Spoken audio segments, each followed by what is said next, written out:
Sejam bem-vindos a mais um podcast. Dessa vez aqui presente estamos eu, Iago, José Bruno, Guilherme, terceiro ano B, Eduardo Joia, Ricardo Rocha. e dessa vez vamos entrevistar o Nilson e a Lucilda, que são os coordenadores aqui da escola.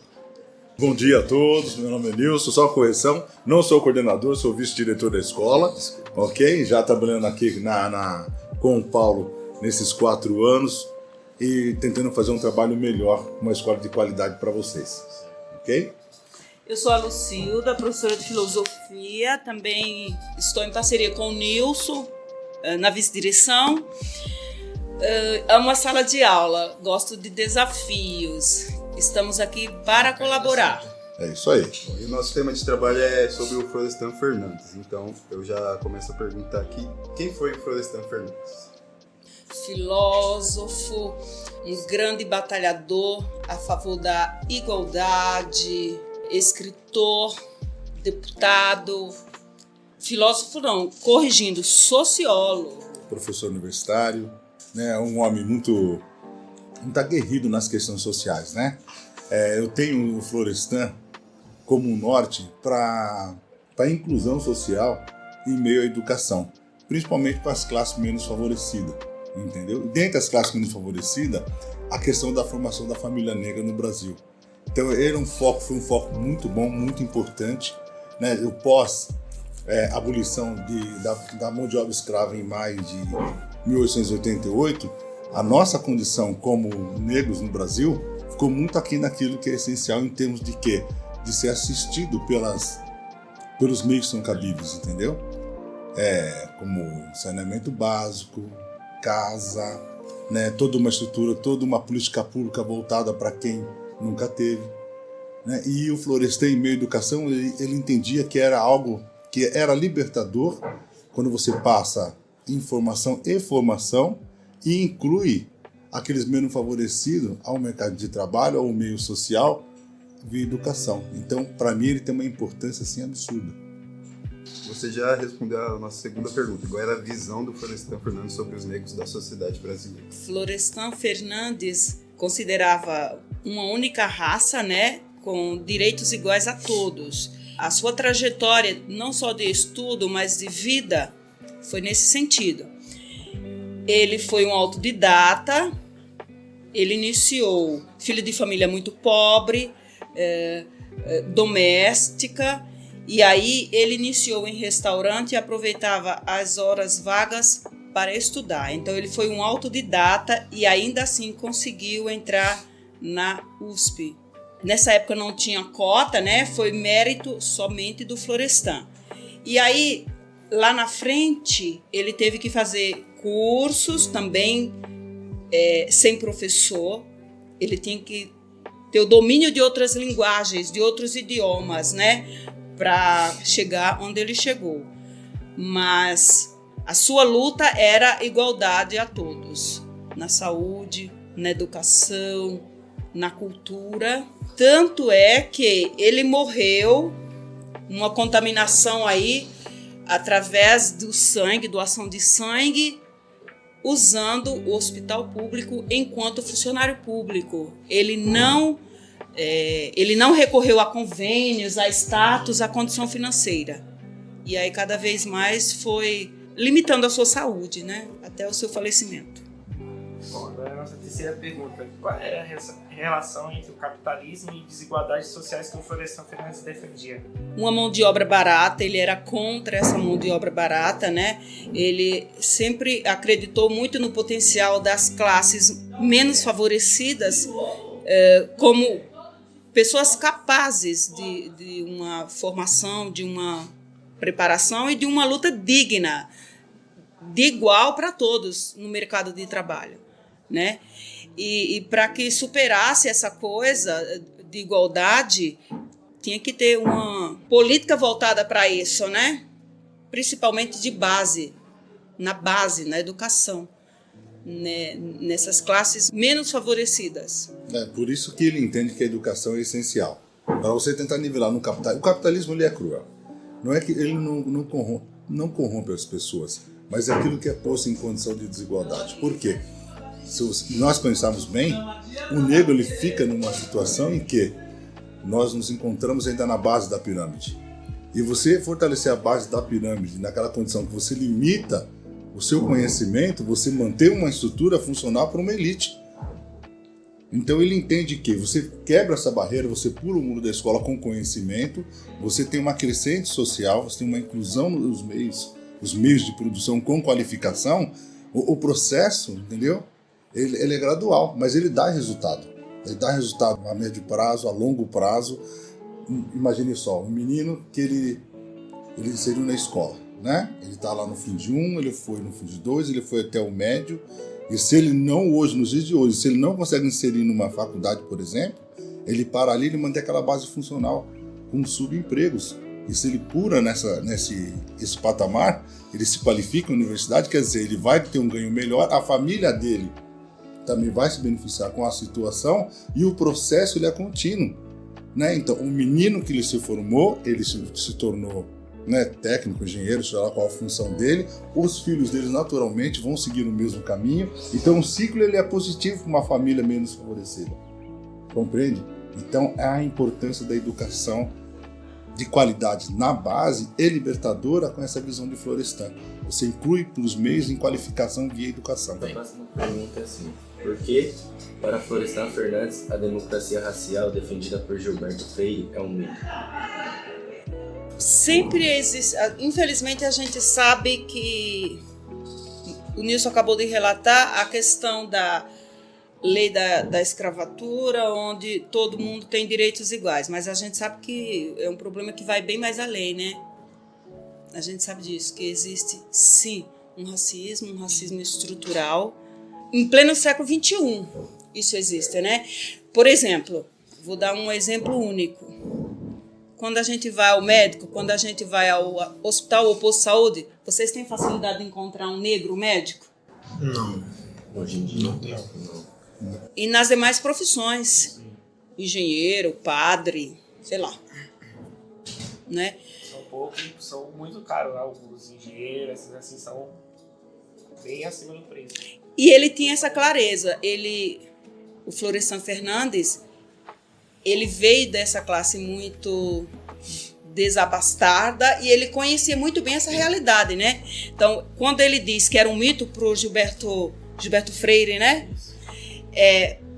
Porque ele sabia que o que o Gilberto Freire estava tentando pregar, idealizar, era um pouco diferente da realidade. Ou seja, existia sim, naquela época e ainda hoje, né? Essa questão racial, essa questão muito bem clara das classes sociais, e do negro e do racismo. Então, já puxando o gancho do racismo, para vocês, na visão de vocês, o Florestan Fernandes, o que vocês sabem dele, ele acreditava que tinha algum caminho até abolir completamente o lance do preconceito com os negros? Vocês sabem que caminho era esse que ele queria seguir? É esse caminho da inclusão que eu havia dito para você. Isso é fato, entendeu? Não existe um outro mecanismo. De que forma que ele queria De que forma? alcançar isso? A escola pública de qualidade. Esse é o melhor caminho, entendeu? Por exemplo, muitos pensam que a escola... Na verdade é assim, a escola pública, ela não foi feita, não é uma escola que foi feita para o pobre, não foi feita para incluir. No nascimento das escolas, para até me corrigir quanto isso, você entendeu? Quando ela foi criada naturalmente, era para atender os filhos dos fazendeiros, entendeu?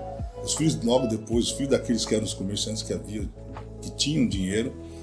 Tanto é que na década de 50 para 60, muitos que moravam na periferia, que chegavam no no quarto ano primário, para inserir na quinta série, tinham que pagar e muitos não tinham condições. Então ali você já limitava. Então era uma forma de manter uma estrutura na base da pirâmide. E aí quem estava nessa situação, a grande maioria, eram famílias negras periféricas, que não conseguiam incluir. Então eu acredito muito nessa proposta dele, em você dar uma escola pública para todos. A USP é uma outra situação também. A USP não foi feita para pobre. Foi pegar uma verba destinada para aqueles que queriam um curso de qualidade no Brasil, entendeu? Atendia quem? A classe média e alta branca do Brasil. com a condição das cotas, com a condição de inserção, né, por meio desses meios de inserir o pobre na universidade, hoje você tem você tem um equilíbrio, você tem mais pessoas pobres e negras inseridas hoje na USP, entendeu? Eu ainda acho que não é o suficiente só. Porque apesar de ser uma universidade pública, boa parcela de quem entra é gente que paga curso caro, que tem Então, uma condição financeira muito alta. entendeu? Isso não faz muito sentido, né? Se a pessoa tem uma condição financeira muito alta, ainda vai para uma universidade pública. Por conta disso, acho que dá uma desfavorecida em quem não tem essa condição. Então, agora, por isso que eu falo, lá, se a escola pública nossa ela tem qualidade, você não precisa pagar uma escola particular. Você teria algo como nós aqui, uma escola pública que nos qualifique e que em condição de igualdade você possa, né, concorrer a um vestibular com o filho do rico, que vem das melhores faculdades, dos melhores colégios de São Paulo e do Brasil. Então essa é a condição. Então por isso que ele entende que se você qualifica, se você tem uma escola com qualidade, você vai brigar em condição de igualdade em todos os meios. Igualdade, eu só acrescentaria essa palavra na resposta do Nilson. Igualdade e educação a todos, que foi a sua pergunta, né? Sim. Então o caminho e a visão dele era essa, educação para todos, porque como ele acabou de relatar, nos anos 60, período de ditadura militar e até antes mesmo da Constituição Federal, 1988, nem todo mundo tinha acesso à educação, né? Por exemplo, uma boa parcela da população morava no sítio, morava na zona rural, né? E aí esses empregados não tinham escola para todos os filhos, tinha para o patrão. E se a gente retomar aí na nossa história, né? Os grandes latifundiários, os donos do café, e isso mostra em vários livros, obras e programas da televisão e até novela. Quem ia para a escola era o filho do cafezal, era o dono da fazenda, não era o filho do empregado, né?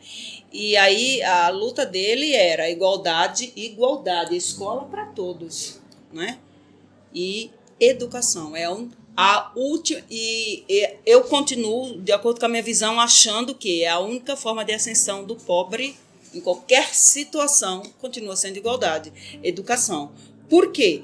Se você tem uma boa educação, uma boa formação, você, no mínimo, sabe fazer suas escolhas, né? Você sabe o que você quer, porque isso eu conheço, isso não me serve, isso eu elimino, isso eu preciso para mim. Então, com uma boa formação e educação, você sabe fazer suas escolhas. A questão financeira é depois, é um segundo plano. Né? Primeiro é uma formação, é uma educação e um sonho a ser realizado. Vocês dois, ou um dos dois pelo menos, vocês têm alguma divergência sobre os pensamentos dele? Eu não. Vocês acham que tem alguma coisa a mais, precisar de alguma coisa a mais para essa luta? A visão dele realmente representa o que vocês sentem sobre isso, por exemplo? Para mim, é uma referência. Uma referência. Tanto é que os institutos dele espalhados por São Paulo, pelo Brasil, são referência no trabalho de inclusão. A partir de você tem que ter um prisma, um início, uma situação em que você tem que ter algo para você deslumbrar e que outros também possam trabalhar da mesma forma. Nós somos moradores da periferia. Então é um trabalho que foi feito na década de 50, 60, 70, que enraizou e graças a Deus as coisas não estão caminhando bem. É lento, o processo é gradativo, mas tem resultado, entendeu? Se nós olharmos para a nossa escola, nós temos esse trabalho de miscigenação, de inclusão. O nosso país é miscigenado, entendeu? Então não há diferença, a não ser quando nós passamos do outro lado da ponte. Aí nós entendemos que há uma diferença, entendeu? Há um embranquecimento, um processo de elitização da sociedade paulistana, da sociedade paulista como um todo, né? E essa é a dificuldade, e manter essa periferia aqui, sem estrutura. Então é por isso que eu digo que essa referência dele na qualificação nos permite ter algo melhor. Se não é para a gente atravessar a ponte, mas que nós tenhamos aqui no nosso bairro, no nosso local, tudo de qualidade. A gente não precisa deslumbrar o outro lado, mas ter o nosso lado como um lado melhor. com os melhores serviços, os melhores atendimentos, com gente nossa nos atendendo, independente da cor e da raça. Se a gente se qualifica, a gente pode atender. De repente aqui não precisa estar no Jardins ou no Morumbi, isso aqui pode ser o melhor bairro do mundo, desde que nós tenhamos consciência. Consciência, participação, consciência de posicionamento, consciência de classe, entendeu? E fazer disso aqui um lugar melhor. Mas a gente só constrói isso aqui dentro da escola. E quando a gente sai do muro, a gente tem que ir com o peito cheio, entendeu? Entendendo que a gente pode desbravar. Sim, e ter uma qualificação melhor. Aqui pode ter o melhor médico, o melhor advogado, o melhor engenheiro. Né? Eu não faria nada diferente. Talvez me aprofundasse mais naquilo que é direito nosso, né? E aí a gente insistir, lutar, ir atrás. Por exemplo, a gente sabe que a política é um meio que pode mudar muito isso, né? Mas cabe a nós insistirmos, acreditarmos nisso e ir em frente, sempre, sempre, sempre. Porque apesar de estar na lei, apesar de estar na Constituição, a gente sabe que não é o que acontece, de fato, né? Papel, né? O direito à igualdade, o direito do aluno vaga nas universidades, no caso que o Nilson acabou de falar, na universidade de qualidade. É possível? É possível. A gente tem que acreditar e ir atrás. Né? Desistir nunca. Então, o que eu acho, a sua pergunta foi o que poderíamos fazer diferente? Se vocês tivessem ou alguma divergência de pensamento ou acredita que precisava acrescentar alguma coisa para dar certo o movimento dele. Eu acho que o que tem que acrescentar é o nosso movimento, cada vez mais, né? Periferia, bairro, centro, cidade, capital e país, né? Principalmente nós que estamos aqui na ponta, que sentimos e conhecemos a realidade, né? A realidade, a dificuldade do dia a dia, dessas cotas, desses atendimentos na saúde, em todas as áreas, né? A gente tem, sim, o direito, né? Essa igualdade, né? Educação para todos, a igualdade, vaga para todas as escolas hoje, que anteriormente nós não tínhamos. Mas a gente precisa lutar pela qualidade, certo? Então isso é muito importante. E para isso a gente tem que ter conhecimento. A gente tem que buscar conhecimento e entender no nosso lugar, no nosso posicionamento, entendeu? E sempre nos fortalecermos desta forma. Sabe, aquela busca pela qualidade, mas tem que querer. Sim. Se você não quer, alguém que faz parte de um sistema que nos corrompe para nos manter numa estrutura de afastamento. E essa é uma quebra de paradigma mesmo. Você tem que quebrar isso aí e entender que esse mundo pode ser desbravado. Mas tem que querer, tem que conhecer, tem que ter isso aqui, ó. Tem que ter essa conversa, tem que ter diálogo, tem que fortalecer. Os movimentos sociais são importantes. As ONGs, como o Quilombar que nós temos aqui, os espaços de teatro, os espaços de cultura, de lazer. Se não tem, a reivindicação deve ser feita, mas sempre pautada numa pauta de quê? Para todos. Em condição de igualdade. Entendeu? Então, queria perguntar para vocês o que vocês acham sobre esse nosso trabalho. O que a gente está desenvolvendo aqui para vocês. Eu acho muito rico. Pois não. Se ajuda em algo. Isso é importante, acho em tudo. O que eu acredito muito nisso é que isso não pode parar aqui. Vocês não podem parar aqui. Que vocês fortalecem, entendeu? Uma fala de muitos que se calam, ou até por medo, ou por vergonha, ou por falta de conhecimento. E quando vocês fazem isso, dês uma oportunidade para aqueles que falam, poxa, eu também posso estar junto, eu também quero falar. A gente tem muita fala para isso, eu estou aqui querendo falar um monte, a Lu também quero falar, porque isso é oportuno. E essa oportunidade é agora. E vocês vão fazer aqui, deixar um legado. E quando vocês forem embora lá no seu podcast, vai estar isso aqui no podcast que vocês vão deixar, no canal do YouTube da escola, onde for, que os outros que vierem depois vão entender que tem um trabalho e pode também melhorar. Porque a condição do nosso bairro muda. Entendeu? Ela pode evoluir ou não, mas vocês têm que ter a visão de tudo isso. E com base em conhecimento, reivindicar coisas boas para vocês. Para nós como um todo. É isso que eu penso. Esse protagonismo juvenil, que é o que vocês estão desenvolvendo, é importante a vida toda, gente. Não é só agora na fase de vocês saindo do ensino médio. É necessário sempre, sempre essa participação, essa busca constante. Uma coisa que eu guardei enquanto universitária foi Agora a gente pode não ter status, adquirir status, porque nós estamos na faculdade, estamos concluindo um ensino superior, mas te dá o conhecimento, te dá posição de escolha, né? De dizer, eu não quero isso não está certo. Por exemplo, com base nisso que vocês estão fazendo, vocês podem acompanhar e reivindicar no bairro, na escola, na sala de aula, na comunidade. Quem vai votar aqui? Eu. Nessa hora faz a diferença. Pesquisem, busquem. As palavras voam ao vento. O que está escrito, não. Fica. Pesquise a trajetória.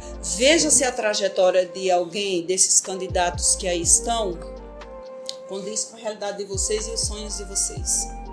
Isso é ser protagonismo. Vocês vão votar pela primeira vez, certo? Sim. É um momento assim de escolha, de apreensão. Será se eu vou votar certo, né?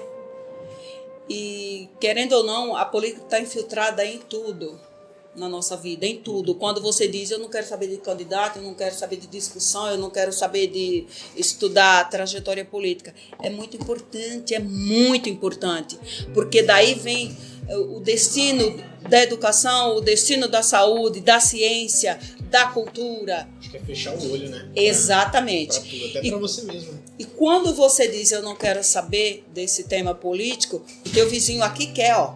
E vai te eliminar no concurso, vai te eliminar na vaga de emprego, vai te eliminar na faculdade. Então a vida é isso. Vai te eliminar das inserções sociais, aquela condição do oprimido, do opressor. Escolhas. Você entendeu? Sempre. A vida vai ser isso. A vida é isso. É escolhas. Verdade. E aí nem sempre a gente tem a definição. Essa será a melhor escolha para mim, mas se você tem o conhecimento, se você tem a formação, você começa a pensar, a se perguntar, a se interrogar. Verdade. A criticidade, né? Para poder chegar numa escolha correta.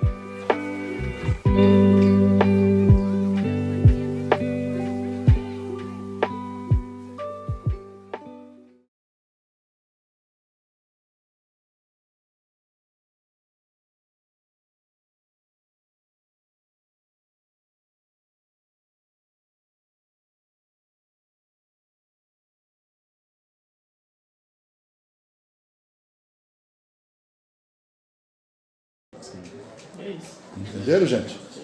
Agradecemos bastante. Parabéns pelo trabalho. Parabéns, gente. Sucesso para vocês. Parabéns. Eu agradeço. Vocês se fizeram grande e eu estou muito feliz com vocês. Viu? Vocês falam bem demais. Imagina, estamos longe da perfeição. Mas o a que gente precisar tá à disposição de vocês.